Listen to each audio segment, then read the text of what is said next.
On average, the aftermarket distributors AutoZone, Genuine Parts, O'Reilly, and Advance are outperforming the S&P 500 by nearly 20% year to date.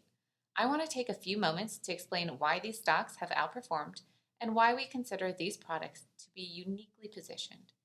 Despite a highly inflationary environment that is impacting the consumer's wallet, this group has been able to push through prices, covering cost inflation of 8 to 10% on average, and maintaining gross profit margins, which range from 35 to 50%.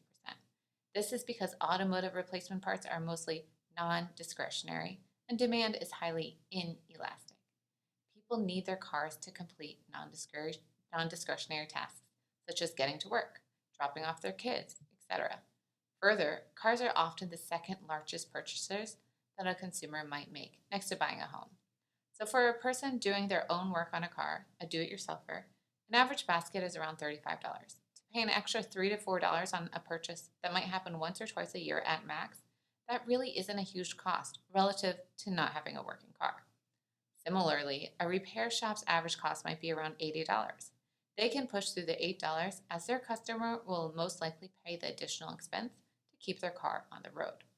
Overall, the distributors are selling at the higher prices they have pushed through at the same margins, which means higher dollars earned.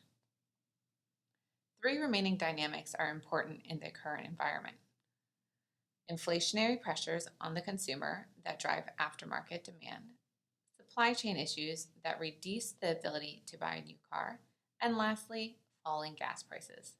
First, the distributors are more immune to inflation as there may be some trade down. When owners of vehicles are feeling pressure on spending, may be less likely to buy an expensive new or used car and more willing to invest in their own car. Further, in terms of affordability, the first half of 2022 saw miles driven at 1.6 billion miles, which is in line with 2019 levels. Given that gas prices have now fallen to $3.86 from highs of $5 in June, and driving continues to be cheaper than air and trains, while safer than metros, we believe that driving will be a preferred method of travel, driving, replacement, and repair.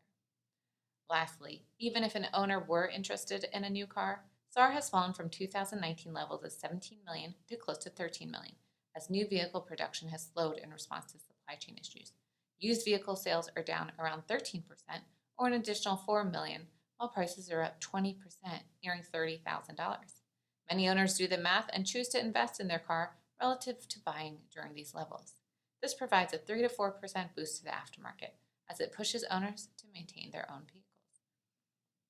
So while we continue to believe that distribution capacity, scale, age of the fleet, and many other factors support the long-term trend of the aftermarket, we specifically like the distributors' ability to combat inflation and grow in the near term.